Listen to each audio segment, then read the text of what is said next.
소중한 나.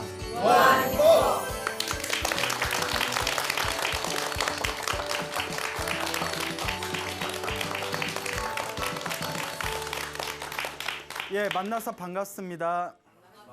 예, 광우 스님이라고 합니다. 저희 소나무에서 항상 말씀드리고자 하는 메시지 있죠? 네. 뭔데요? 예, 좋은 일도 나쁜 일도 누가 지은 업이다? 예, 내가 지은 업이다. 이 업을 닦아야 된다. 그래서 항상 세 가지를 말씀드리죠.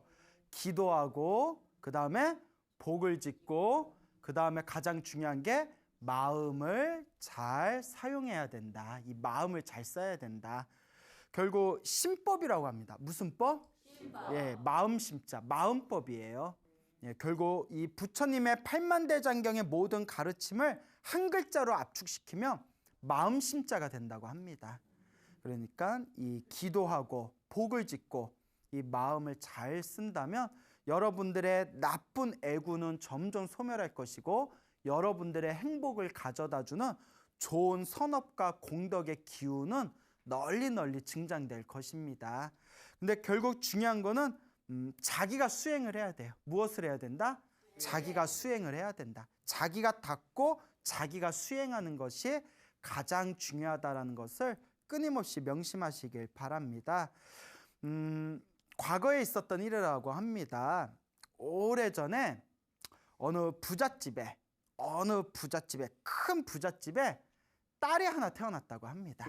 요 딸이 태어났는데 요 딸이 이제 그 당시에는 여자들이 신식 교육을 받기가 힘들었던 시대인데 일제시대 때 큰 부잣집에 태어나서 좋은 명문대학교를 나오고 그리고 그 당시에 세계 여행도 다녀보고 그리고 아주 좋은 가문의 남자를 만나서 결혼을 하게 되었다고 합니다. 그 결혼해서 이제 조그만 아들까지 낳았는데 그만 6.25 한국전쟁이 터졌대요. 그래서 한국전쟁이 터지면서 남편이 끌려가고 남편은 이제 생사를 알 수 없게 되었다고 합니다. 그러니까 오로지 그냥 믿고 의지하는 건 누구밖에 없었을까요? 예, 아들밖에 없었대. 그래도 다행히 집에 돈이 많아가지고 아들 키우는 데는 큰 어려움은 없었지만 오직 아들만을 바라보면서 유복자라고 하죠. 이 아들 하나를 바라보면서 이 부인이 살아가고 있었다고 합니다. 근데 이 부인 되는 분께서 어느 날 아들이 고등학생이 되었을 때 전화를 받게 됩니다. 아들이 한강에서 친구들과 수영을 하다가 물에 빠져서 익사한 거예요. 그 자리에 으악하고 요 부인, 엄마 되시는 분이 그 자리에서 이제 졸도를 해버립니다. 얼마나 충격이 심하겠어요. 그 아들 하나만 바라보고 살았는데. 그래서 응급처치를 한 뒤에 일단 그 병원에 아들의 시신을 옮겨놓은 영안실에 가서 이제 아들 얼굴을 확인하는 순간 그 자리에서 그만 또 졸도를 해버렸대요. 근데 문제가 생겨요. 정신 이상자가 됐대요. 너무 충격이 심해가지고. 예. 그래서 이제 아들 장례식을 마치고 있는데 정신에 이상이 와가지고 막 머리를 막 봉두난발로 막 풀어헤치고 그냥 길을 지나간 사람도 붙들고 아무개야 어딨냐 이렇게 막 울부짖으면서 막 길을 다녔다는 거예요. 그 집안에서 야 이거 도저히 안 되겠다. 저러다 큰일 난다. 그래서 정신병원에 일단 입원을 시켜놨습니다. 근데 정신병원에 입원시켰는데도 도저히 그 아들을 향한 그 어떤 애정과 그 집착 때문에 자기 머리를 막 벽에다 찍었대요.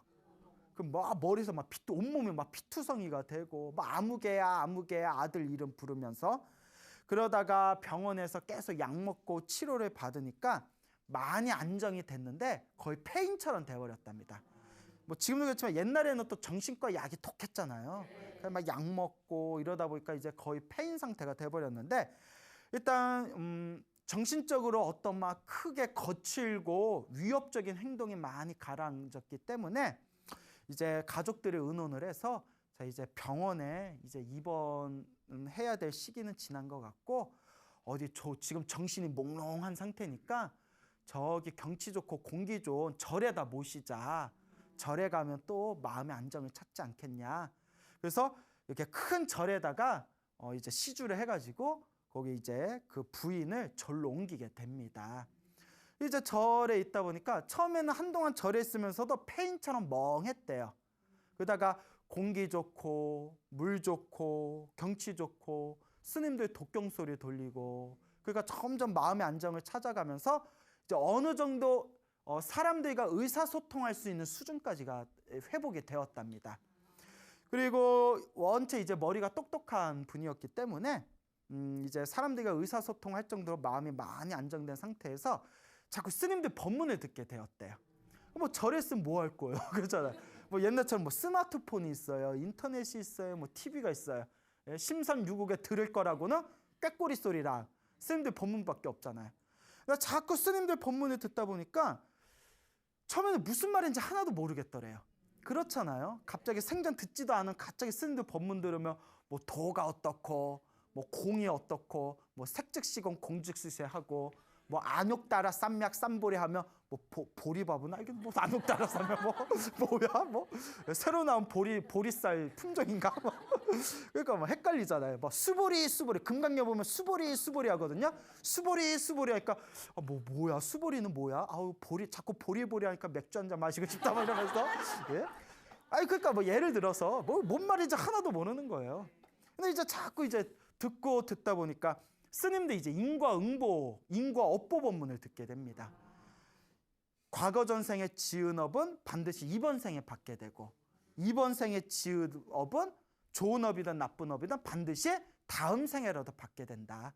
내 앞에 펼쳐진 모든 좋은 일도 나쁜 일도 다 내가 지은 업이다. 이런 인과 법문을 자꾸 듣다 보니까 뭐든지 처음에 무슨 말인지 몰라도 자꾸 듣다 보면 귀가 트여요. 그러니까 제가 항상 불교 공부하시는 불자님들이 이런 질문을 많이 하세요. 스님, 불교가 너무 어려워요. 맞아요. 부처님 가르치면 원래 어려워요. 깊이 공부할수록 어려워요. 오죽하면 인도에서는 불교가 사라졌거든요. 1000년 전에.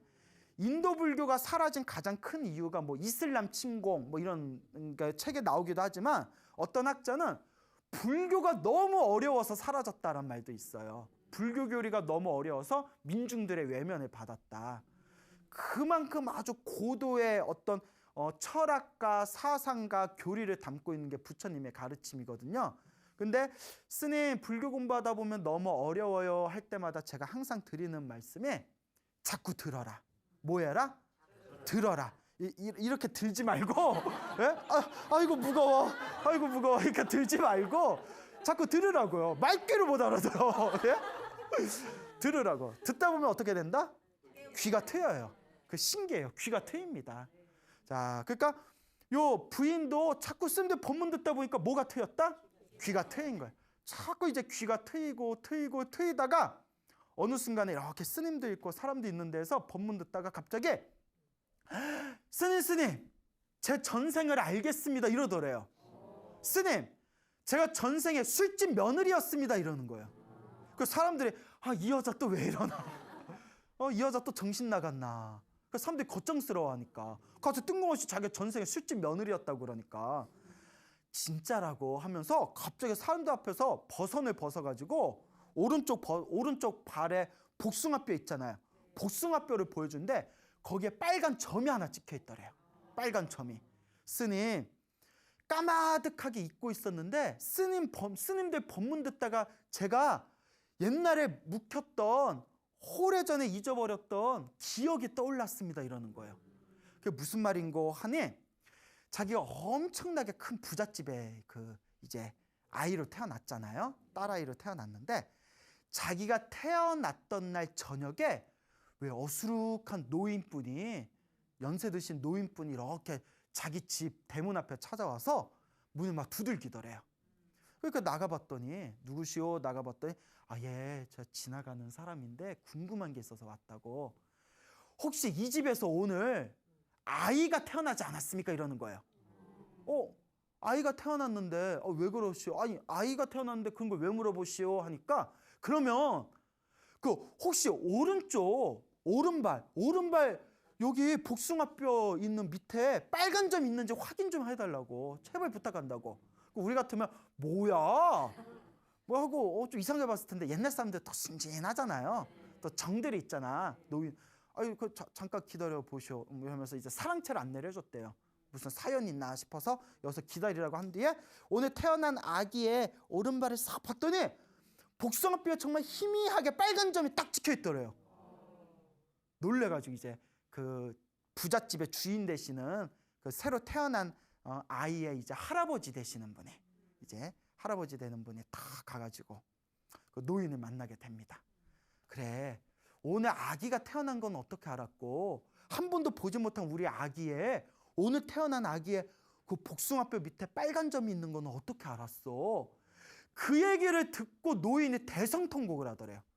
벽을 치면서 막 바닥을 치면서 대성통곡을 하면서 하는 얘기가, 실은 당시 이제 노인이 이제 나이든 이제 자기 부인하고 같이 살고 있는데 아들 하나가 있었대요.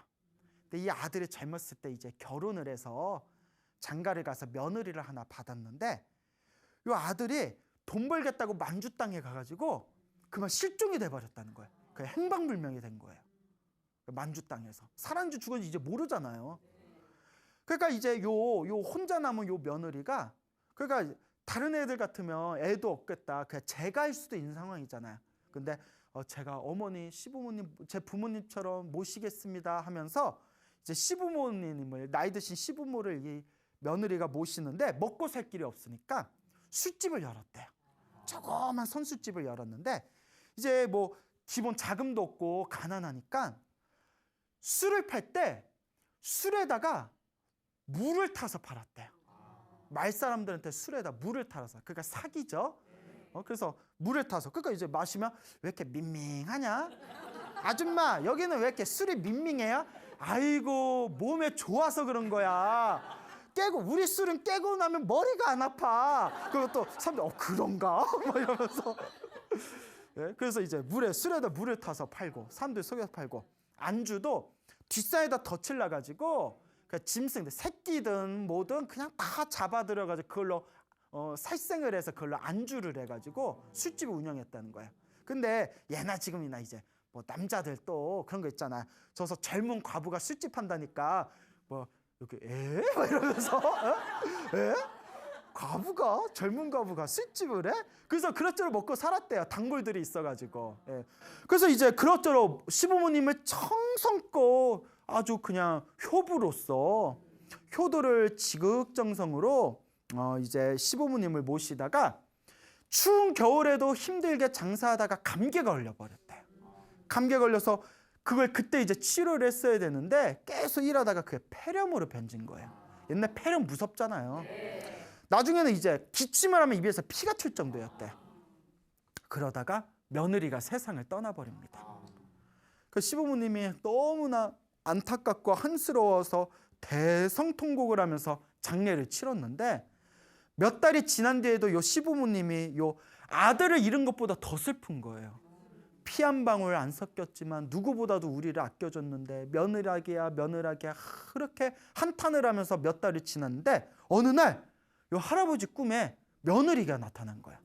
며느리가 싹 나타나면서 딱 인사를 올리더니, 아버님, 어머님, 불효한 저를 용서해 주십시오. 하지만 걱정하지 마십시오. 아버님, 제가 저 산 너머에 큰 부잣집에 아이로 태어나게 되었습니다. 그러니까 제가 좋은 집안에 태어나게 되었으니까 걱정하지 마십시오 하면서 싹 일어나서 방 밖으로 나가는데, 그때 오른발 복숭아뼈 밑에 뭐가 찍혀 있더라? 빨간 점이 찍혀 있더라. 그래서 자면서 딱 깬 거예요. 희한하잖아요. 그러니까 가볼 수가 있어요? 안 가볼 수가 있어요? 가볼 수밖에 없죠. 그래서 산 넘어가가지고 거기서 이제 큰 부잣집, 그 유명한 부잣집에 가서 한번 물어본 거였어요. 아기가 태어났냐? 태어났대잖아요. 그래서 혹시 하고 복숭아뼈에, 오른발 복숭아뼈에 저기 점이 찍혀 있느냐? 찍혀 있으니까 꿈에 나타난 내 며느리가 여기에 태어났구나, 환생했구나 하면서 땅을 치면서 그렇게 대성통곡을 한 거예요. 이쯤 되면 믿을 수 있어요, 없어요? 예, 믿을 수밖에 없죠. 그 할아버지도 앞에서 그런 일이 펼쳐지니까 그 할아버지가 다 느낀 바가 있어서, 그러면 내가 당신들 좀 먹고 살게 내 논을 좀 떼주겠어. 그리고 이제 통이 컸나 봐. 그렇게 논을, 할아버지한테 논을 좀 떼주면서 먹고 살 그런 길을 장만을 해준 뒤에, 그렇게 이제 그 손주를 이제 손녀를 이제 키우게 됐는데 4살 5살까지 별명이 술집 며느리였대요. 그게 소문이 퍼져가지고 집안 사람들이 요 아기를 보면 술집 며느리랬대요. 나중에 할아버지가 그 소리를 듣고 고함을 꽥 지르면서 어디 어린 애한테 술집 며느리, 이제부터 요 집안에서 술집 며느리 입에 올리기만 해도 내가 혼낼 거라고. 그 뒤로는 이제 더 이상 술집 며느리라고 놀리지를 않았는데 그때 그 기억이 갑자기 떠오른 거예요. 그러면서 자기가 여기에 그 오른쪽 거기 복숭아뼈 밑에 빨간 점을 보여주면서 어렸을 때 별명이 술집 며느리였습니다. 그러니까 그때 스님께서 그 이야기를 딱 듣고 큰 스님께서 이게 다 인연 과보입니다. 자기가 지은 인연의 업보입니다. 전생에 지극정성으로 시부모님께 효도한 그 공덕으로 어느 집에 태어났고 부잣집에 태어났고, 우리 불교에서도 가장 큰 복 짓는 것 중에 하나가 효도라고 하거든요. 근데 피 한 방울 안 섞였지만 내 남편의 부모님이었던 시부모님에게 지극정성 효도한 덕택에 이제 큰 부잣집에 태어났고, 단 뒷산에다가 덫을 놓아서 함부로 막 짐승들을 마구잡이로 살생한 업보와 술에다 물을 타가지고 마을 사람들에게 속여서 장사를 한 그 업보, 그 악업으로 인해서 이번 생에 남편과 자식을 일찍 잃게 되고 정신이 저렇게 혼미해지는 그런 업보를 받은 겁니다. 그러니까 부잣집에 태어난 건 부잣집에 태어난 대로 내 선업이고, 그리고 사랑하는 남편과 자식을 일찍 잃어버리고, 그리고 정신에 이상이 생긴 것도 누가 지은 악업이고 내가 지은 악업이고, 선업은 선업대로 악업은 악업대로 다 누가 지은 업보다? 내가 지은 업보예요. 다 필요 없어. 다 내가 지은 거예요. 이제 방송 보시고 연락들이 많이 오잖아요. 그러면 똑같아. 질문하는 게 똑같아. 예? 이제 목소리만 들으면 대충 알 것 같아. 목소리만 응냐 또 그 얘기로 오구나. 예? 다 자기가 지은 업이에요. 예. 결국은 누가 풀 수밖에 없다. 내가 풀 수밖에 없어. 그래서 저는 사람들한테 연락 오고 찾아오면 저는 딱 한마디뿐이 안 해줘요. 기도하고 복지어라. 그거 말고 없어요. 기도하고 복지어라. 자기가 지은 업을 자기가 풀어야지. 스님한테 전화한다고 뭐 일이 저절로 풀리나? 스님 저 어떻게 하면 좋아요? 내가 뭐 어떻게 해요? 내가 뭘? 스님 저 어떻게 하면 좋아요? 내가 뭘 어떻게 해줘야 되는데. 누가 풀어야 돼요? 예, 냉정할 수 있지만, 여러분 냉정할 수 있지만 자기 업은 자기가 받는 겁니다. 결국 자기가 풀어야 돼요. 기도하고 복을 지어라. 그리고 평소에 무엇을 잘 써라?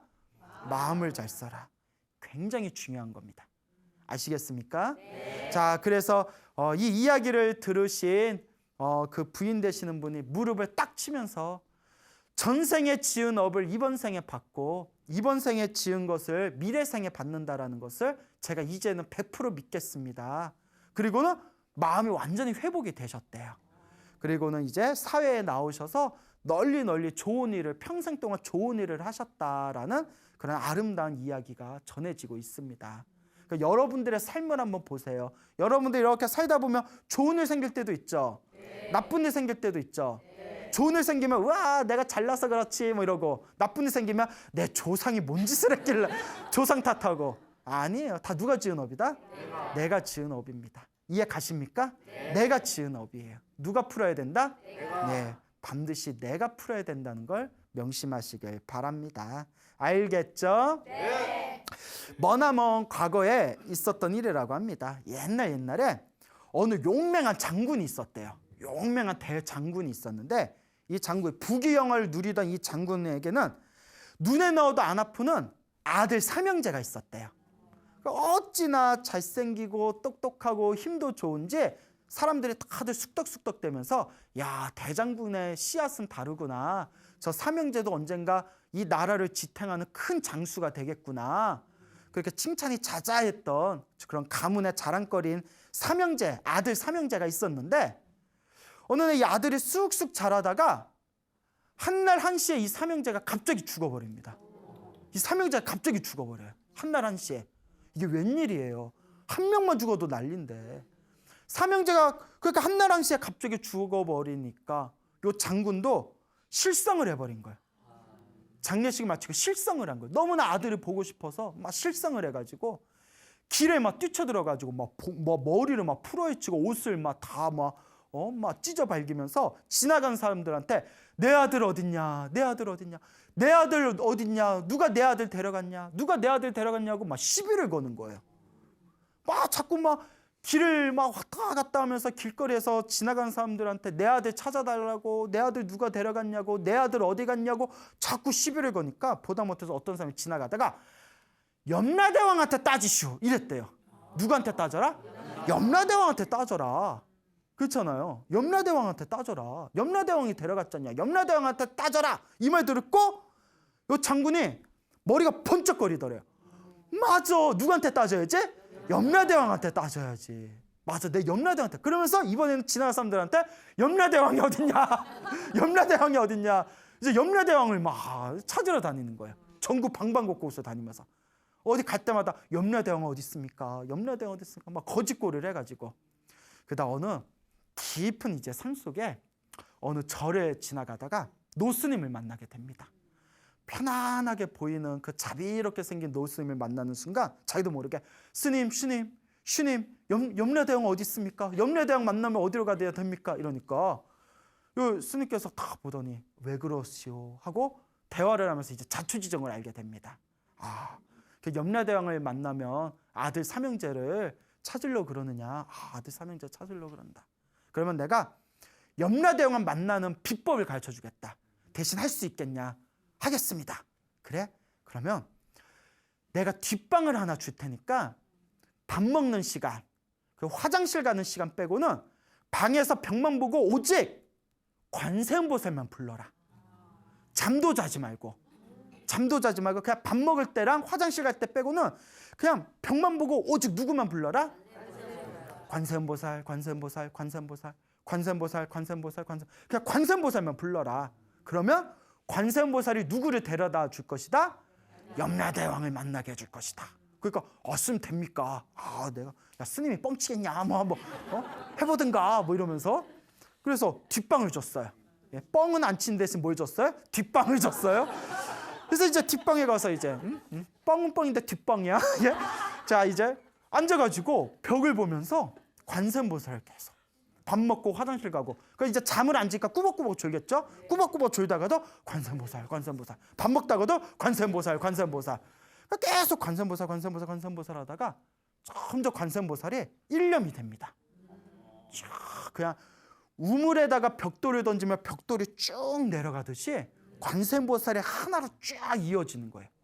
이제 연불산매가 된 거예요. 연불산매가 다 되면서 갑자기 눈앞에서 아들 삼형제가 나타난 거예요. 죽어버린 아들 삼형제가 다 나타난 거예요. 너무 반가워서 벌떡 일어나서 아들아 하고 가니까 이 삼형제가 쪼르르 도망가고 그래서 아들아 하고 또 쫓아가니까 또 쪼르르 도망가고 시골 똥개마냥 개들이 내가 개를 좋아하는데 시골 개들이 사람을 보면 꼬리를 살랑살랑 들어요. 귀엽다 하면 쪼르르 도망가. 맞죠? 시골 그래서 왜 저러지? 또 꼬리를 살랑살랑 흔들어. 그러면 야 하고 또 가면 또 쪼르르 도망가. 그래서 내가 어쩌라고. 그 아들 삼형제들이 아들아 하면 쪼르르 도망가. 그거 왜 그러지? 그럼 또 저기에 서 있어요.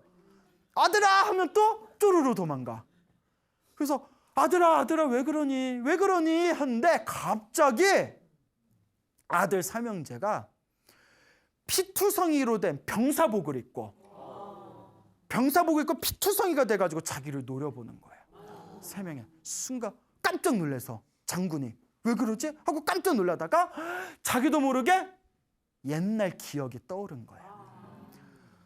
과거에 한창 이 장군이 젊었을 적에 나라에 큰 전쟁이 터집니다.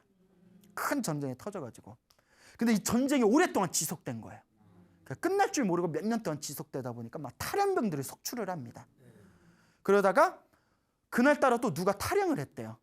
붙잡았는데 삼형제였던 거예요. 삼형제가 탈영을 해다 걸린 거예요. 군법이 무섭잖아요. 삼형제한테 왜 탈영을 했느냐 했더니 멀리 나이 드신 노모가 홀로 계시는데 못 본 지 너무 오래돼서 너무 걱정돼가지고 어머니 얼굴 한번 보고 오려고 했을 뿐입니다.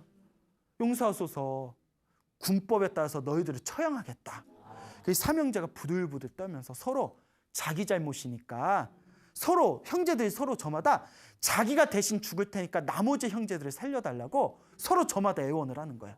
형은 내가 맏형이니까 장남이니까 내가 책임질 테니까 내 아우 둘을 살려주십시오. 또 막내는 내 막내인 내가 죽을 테니까 우리 형 2명을 살려주십시오. 또 가운데는 가운데대로 제가 책임질 테니까 우리 위로는 형하고 아우는 살려주십시오. 그렇게 간절하게 빌었는데 이 삼형제를 모두 다 목을 쳐버립니다. 3명 다. 그리고 얼마 지나지 않아서 전쟁이 끝나게 돼요.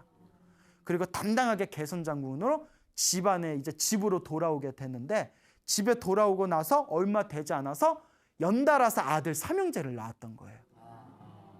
순간 그때 눈물을 흘면서 살려달라고 했던 그 삼형제의 목을 쳤는데 그 삼형제가 뭐하러 내 자식으로 왔구나? 복수하러 왔구나. 빚 받으러 왔구나. 이게 중요한 거예요. 뭐 받으러 왔구나? 빚 받으러 왔구나. 그때 자기도 모르게 관세음보살 미안합니다. 잘못했습니다. 죄송합니다. 부디 저를 용서해 주십시오 하고 막 뜨거운 물을 막 피눈물을 막 흘렸대요. 그러니까 관세음보살 대성통곡을 하면서 연부를 했더니 그 피투성이 삼형제의 모습이 점점 희미하게 사라져 버리더라. 그리고 딱 정신을 차려봤더니 자기가 방에서 혼자서 눈물을 주르륵 흘리고 있었던 거예요. 그래서 이제 방 밖으로 나와가지고 노스님께 갑니다. 노스님께 다 삼배를 드리면서 스님 이제 알겠습니다. 염라대왕과 받아야 할 계산에 다 마쳤습니다. 이제 평생 빚 갚는 마음으로 살겠습니다 하면서 이제 그 절에 남아서 평생 동안 수행하면서 일체 중생들의 행복을 축원하고 발언하면서 평생토록 수행정진하였다라는 그런 이야기가 전해지고 있습니다. 여러분, 사람은 죄 짓고는 못 살아요. 우리 뉴스나 신문 같은 데 보면 정말 흉악한 얘기들 많잖아요. 특히 권력과 부귀를 가진 사람들이 부끄러운 줄도 모르고 흉악한 짓들을 하잖아요. 그러면서 당장은 뭐 지들이 우리를 어떻게 건드릴 건데 이런 거 있잖아요. 죄 짓고 못 살아요. 다음 생이라도 반드시 받습니다. 부처님 말씀은 거짓이 없어요. 반드시 다음 생이라도 남의 눈에 눈물 흘리게 한 거 다음 생에 반드시 자기가 피눈물 흘리게 됩니다. 다 자기 업보예요. 무슨 말인지 알겠죠? 네. 그러니까 여러분 우리 죄 짓고 살지 맙시다. 알겠죠? 네. 그래서 항상 살아가면서 좋은 일이 생기면 아이고 내가 전생에 나쁜 짓을 많이 해가지고 지금 빚 갚나 보다. 그러니까 빚을 갚는 마음으로 살아가셔야 돼요. 살아가면서 이제 나쁜 일이 생기면 빚 갚는 마음으로 살아가고 살아가면서 좋은 일이 생기면 아이고 내가 전생에 복을 많이 지었나 보다. 그래서 이번 생에 더 무엇을 열심히 지어야 되겠다? 복을 지어야 되겠다. 다 내가 지은 업을 내가 받는 겁니다. 알겠죠? 네. 남 얘기 같지 않죠? 네. 네, 다 우리 얘기예요. 그래서 내가 겁나서 애를 안 낳았잖아. 뭐가 태어날 줄 알아? 왼수가 태어날 줄 알아? 뭐가 태어날 줄 알아? 에? 자, 웃자가 한 말이고요. 다 만날 인연은 만날 수밖에 없습니다. 자, 어쨌거나 자기가 지은 업은 누가 받는다? 내가 받는다. 그러니까 자식이 막 속썩이는 자식 있으면 아이고 누구 업이다? 내 업이다. 내 빚덩어리가 여기 있었구나. 은행 빚만 빚인 줄 알았더니 저 인간이 빚이었구나. 예, 빚 갚는 마음으로 사시길 바랍니다. 절대 피할 수 없습니다. 저기 중국에 양주라는 지방이 있어요. 이렇게 양주 말고 양주 말고 발렌타인 이런 거 말고 양주 땅이라는 곳이 있어요. 양주 상주 양주에 어마어마한 큰 부자 상인이 있었대요. 어마어마한 부자 상인이 있었는데 이 부자가 죽으면서 아들에게 가보를 물려줍니다. 가보가 뭐였냐면 저울이에요. 저울. 물건재는 저울. 그런데 이 저울을 주면서 우리 집안이 부자가 된 비결이 여기 있다. 비밀이 여기 있다. 이 저울은 섬세하게 조작을 하면 사람들 눈에는 무겁게 보이지만 실제로는 가볍게 물건을 잴 수가 있고, 또 조작을 하면 사람들 눈에는 가볍게 보이지만 실은 무겁게 잴 수가 있다. 뭔 얘기인지 알죠?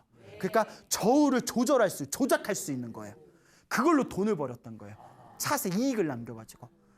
이걸로 우리 집안이 큰 부자가 된 거다. 그러니까 저울로 보면 100g으로 보이지만 실제로는 200g이고, 또 조작을 하면 거울로 보면 200g이지만 실제로는 100g이고, 그렇게 조작을 하는 저울을 주면서 이게 우리 집안이 부자가 된 비법이니까 이걸 갑오로 잘 남겨라. 그리고 아버지가 세상을 떠납니다. 장례식을 잘 마쳐요. 근데 이 아버지 되는 분이 평생 사람들 속이면서 장사를 했지만 자식 농사는 잘 졌나 봐요. 아들이 장례식이 끝나고 그 갑오를 보고 우리 아버지께서 평생 사람을 속여가지고 재산을 읽었는데 자식인 내가 어떻게 이걸로 또 돈을 벌겠냐 하고 그걸 불에다 태워버립니다. 참 자식이 잘났어요. 반듯하죠. 우리 같으면 이야 이걸로 얼마나 남길까? 우와 이거 좋아 이러면서 이거 하나 더 못 만드나? 뭐 이럴 수 있잖아요. 그걸 불에 태워요. 불에 태우는 순간 파란 뱀이 연기 속에서 피어오르는 환상을 보게 됩니다. 순간 이상하다. 파란 뱀. 여보, 파란 뱀 보셨어요? 그러니까요. 파란 뱀이 싹 이렇게 피어오르는 환상을 봐요. 그 저울을 불태우면서. 그리고 얼마 지나지 않아서 사실 이 아들은 좋은 일한 거예요, 나쁜 일한 거예요? 좋은 일한 거죠. 좋은 일을 하면 뭐가 와요? 복이 와요. 그런데 우리 불자들 잘 들어야 돼요. 그걸 태우고 나서 사랑하던 두 아들이 갑자기 죽어버립니다. 난리가 난 거예요. 대부분 우리 그런 거 있잖아요. 좋은 일 했는데 나쁜 결과가 생겼을 때 막 원망하고 한탄하잖아요. 불자들도 그런 분들 많아요. 처음에 절에 열심히 다니다가 좀 안 좋은 일 생기면 부처님 믿네 맞네 스님들이 뻥 쳤네 맞네 뭐 이러면서 그렇죠. 안 나오죠. 경험이 있나 보네. 아니 그건 아니고요. 안 나오죠. 그래요. 실제로 그런 분들이 있어요. 이분도 맨날 술에 젖는 거예요. 그분이 어디서 살고 있었어요? 양주에서 살고 있었잖아요. 그리고 너무 슬퍼서 하인한테 뭐 가져와! 양주 가져와! 건강 생각해서 맑은 걸로 드시죠. 싫어 취하고 싶단 말이야. 독한 걸로 32년산 가져와. 막 양주 마시면서. 그래서 막 그렇게 막 하늘을 한탄하면서 어느 날 술에 취해서 이제 잠에 들게 됩니다. 잠에 들었는데 꿈에 금빛 갑옷을 입은 신장이 딱 나타난 거예요. 금빛 갑옷을 입은 누가 나타났다? 신장, 하늘신이 딱 나타나더니 그대여 정신 차리거라. 내 그대에게 할 말이 있어서 내가 나타났노라. 그 꿈에서 깜짝 놀라서 무슨 일로 그러십니까? 너네 아버지가 그 저울로 사람을 속여서 수많은 재산들을 불렸을 때 그 뒤에서 얼마나 많은 선량한 사람들이 눈물을 흘리지 않았겠냐. 하늘에서 옥황상제가 그걸 보시고 너무나 괘씸하게 여겨서 너의 집안을 망치려고 악신, 무슨 신? 악신 둘을 불러가지고 너네 집안에 보냈던 것이다. 그게 누구로 태어난 거야? 아들로 태어난 거예요. 악신 둘을. 나중에 악신 둘을 보내서 너희 집안의 아들로 자손으로 태어나서 너희 집안에 망치려고 했던 것이다. 그런데 다행히 네가 진심으로 하늘에 참회하고 사죄하는 마음으로 아버지의 잘못을 빌면서 그 저울을 불태웠기 때문에 옥황상제가 너의 마음을 가엾게 여겨서 그 너의 집안을 망치려고 보낸 악신 둘을 다시 불러들인 것뿐이다. 그러니 너무 원망하지 말아라. 얼마 지나지 않아 너네 집안에 다시 아들 둘이 태어날 텐데 그 아들 둘이 너의 집안에 크게 빛낼 것이다. 그러니 양주 좀 끊어라. 이러면서 술 좀 작작 마셔라. 이러면서 꿈에서 싹 사라지셨더래요. 그러니까 이 얘기를 듣고 하늘이시여 제가 하늘의 뜻을 몰랐습니다. 그리고 계속 이제 평생 동안 좋은 일을 하면서 항상 좋은 일을 하면서 아들 둘을 얻었는데 나중에 그 아들 둘이 큰 벼슬자리를 얻어 그 집안, 그 가문을 크게 빛냈다라는 그런 불교 설화가 전해지고 있습니다. 여러분 믿습니까? 네. 예, 이와 같이 여러분 중요한 게 있습니다. 당장에 좋은 일을 해서 나쁜 일이 생겼다고, 당장 좋은 일을 해서 또 좋은 일이 생겼다고, 혹은 당장 나쁜 짓 했는데 또 좋은 일이 생겼다고, 당장 눈앞의 결과에 일일비하면 된다 안 된다? 안 된다. 절대 안 됩니다. 인과 업보예요. 이번 생에 안 받으면 언제라도 받는다? 다음 생에라도 받아. 그래서 제가 우리 불자 여러분들에게 목이 터지라고 항상 가르쳐드리는 메시지가 있어요. 열심히 기도하고 복을 지었는데도 나쁜 일이 생기면 크게 받을 거 어떻게 받는 거다? 작게 받는 것이다. 그러니 당장의 결과에 일일비하지 말고 부처님의 가르침을 믿고 오로지 수행하고 정진하고 기도하고 복짓고 마음을 잘 쓰는 이 마음 공부를 해라라고 항상 신신당부합니다. 그러니까 여러분 꼭 명심하시기 바랍니다. 기도하면 허투루 사라진다 안 사라진다? 안 사라집니다. 기도한 힘은 허투루 안 사라져요. 기도 열심히 했는데 나쁜 일이 생기는 거는 크게 받아야 할 업보를 작게 받은 거예요. 그러니까 기도하다가 나쁜 일이 생기면 아이고 업장소멸했다.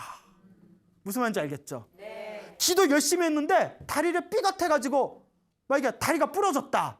아이고 목이 부러질 업보였는데 다리가 부러졌다. 너무 오버인가? 예. 그런 식으로 좀 이해를 잘 하셨으면 좋겠어. 알겠죠? 그래서 부처님의 인과 업보를 믿고 자신의 업을 잘 닦아 나가시기 바랍니다. 또 내가 경험상 불자분한테 이런 얘기하면 귀로는 맞아 이러면서 또 집에 가면 이 시끼 저 시끼 시베리아 럭스케 이러면서 원래 상태로 다 돌아가더라고. 이게 마음 공부가 안 돼서 그래. 맞습니까? 예, 그래요. 그러니까 여러분들 잘 닦아 나가시길 바랍니다. 자, 또 마지막으로 재미난 이야기 또 해드리겠습니다. 중국 당나라 고종 시대 때 있었던 일이라고 합니다. 당나라 고종 때 큰 벼슬을 하던 사람 중에 이교위라는 관리가 있었다고 합니다. 이름이 뭐라고요? 이교위라는 관리가 있었는데 이교위라는 관리가 먼 지방으로 출장을 가게 됐대요. 그래서 먼 지방으로 롤롤랄라 이렇게 출장을 갔는데 출장을 가서 저기에 큰 돼지 한 마리가 사지가 묶여가지고 이제 멱을 따이기 일보 직전인 거예요. 그 돼지가 살려달라고 꽥꽥거리는데 꽥꽥 뭐 이러잖아. 꽥꽥. 너무 불쌍해서 나무 아미타불 다음 생엔 좋은 몸 받아라고 이교위가 이렇게 연부를 해줬대요. 연부를 다 해줬는데 그날 밤 이제 꿈을 꿨답니다. 꿈을 꿨는데 꿈에 웬 할머니가 싹 나타나더니 나는 네 외할머니다. 오래전에 세상에 떠난 네 외할머니인데 내가 돼지로 태어났다. 오늘 네가 만나서 연부를 해준 돼지가 바로 나다. 그러니까 꿈에서 이교위가 할머니 어찌다 돼지로 태어났어요. 이러니까 너네 엄마가 시집을 갔는데 네 아버지가 일찍 세상을 떠나는 바람에 네 엄마가 너무 먹고 살 게 없어가지고 나한테 찾아와서 사정사정 쌀을 구워 갔는데 그때 내가 아들 집에 얹혀 있으면서 그러니까 이교위의 삼촌 되겠죠? 아들 집에서 살면서 아들 몰래 쌀을 네 어미한테 갖다 줬다. 그 쌀을 주인 허락 없이 아무리 아들이지만 아들이 벌어서 만든 쌀이잖아요. 주인 허락 없이 쌀을 빼돌린 업보로 내가 그 빚을 갚기 위해 돼지로 태어났다. 손주야 나 좀 구해다오. 꿈에서 깨자마자 후다닥 돼지 잡는 데 갔더니 다행히 돼지가 멱이 안 따인 거예요. 그래서 오늘 따려고요? 큰 돈을 줘서 돼지를 이제 살려내서 절에다 맡겨놓습니다. 스님들한테 요 돼지 좀 맡아주십시오 부탁을 하는데 이제 출장 나온 거니까 집에 가서 엄마한테 얘기를 해요. 엄마가 깜짝 놀라면서 내가 네 어렸을 때 먹고 살기 힘들어서 돌아가신 네 외할머니한테 내가 쌀을 구워온 게 우리만 아는 비밀인데 그걸 네가 꿈에서 꿨단 말이냐. 안 믿을 수가 없잖아요. 그러니까 이교의 엄마가 부랴부랴 그 돼지를 맡겨놓은 절에 딱 가가지고 돼지를 보는 순간 돼지를 부둥켜 안고 어머니 하면서 대성통곡을 하더래요. 그래서 이제 요새 같으면 믿어야 되나 말아야 되나, 옛날 사람들 순진했잖아요. 그 돼지를 집에다 모셔놓고 아주 지극정성으로 잘 키웠는데 3년 후에 돼지가 세상을 떠났다라는 내용이 거의 중국의 그 책에 보면 나온다고 합니다. 그러면서 이 이야기가 중요한 거예요. 에휴, 내 아들 창고에 있는 쌀을 내 딸한테 주는 건데 뭐 그게 무슨 업보가 되겠느냐. 냉정하게 보면 된다 안 된다? 예, 안 되는 겁니다. 왜 안 될까요? 아들도 아들이 벌어서 만든 쌀이잖아요. 그러니까 주인이 누구예요? 내 아들이지만 아들의 허락을 받아야 되는 거예요. 이만큼 인과 업보가 무서워요. 슬슬 찔리는 분들이 있을 거예요. 이 방송 보고 아이씨요 이거 어? 내가 우리 엄마한테 할 말이 있어. 어렸을 때 어유 귀엽다고 이렇게 막 이렇게 용돈 주시잖아요. 세뱃돈. 그 엄마가 맡아놓을게 해놓고 그 뒤로 소식이 없어. 그 돈이 어디 갔는지. 근데 나중에 한번 여쭤볼 거야. 그 돈 어쨌는지. 자, 돈 계산 정확해야 됩니다. 뭔 얘기인지 알죠? 그게 다 뭐가 된다? 빚이 된다. 업보가 된다라는 걸 명심하시길 바랍니다. 그러니까 여러분 항상 이번 생에 빚을 갖는 마음으로 여러분들의 복을 차곡차곡 잘 닦는 그런 마음을 수행하는 진정한 불자가 되시기를 간곡하게 말씀드리는 바입니다. 알겠죠? 네. 여러분 행복해지고 싶습니까? 네. 행복한 삶을 창조하고 싶습니까? 네. 복을 지으십시오. 선업을 지으십시오. 공덕을 쌓으십시오. 복과 선업과 공덕의 힘이 여러분들을 진정한 행복의 길로 이끌어 줄 것입니다. 오늘 여기서 마치겠습니다. 소중한 나 무한 행복.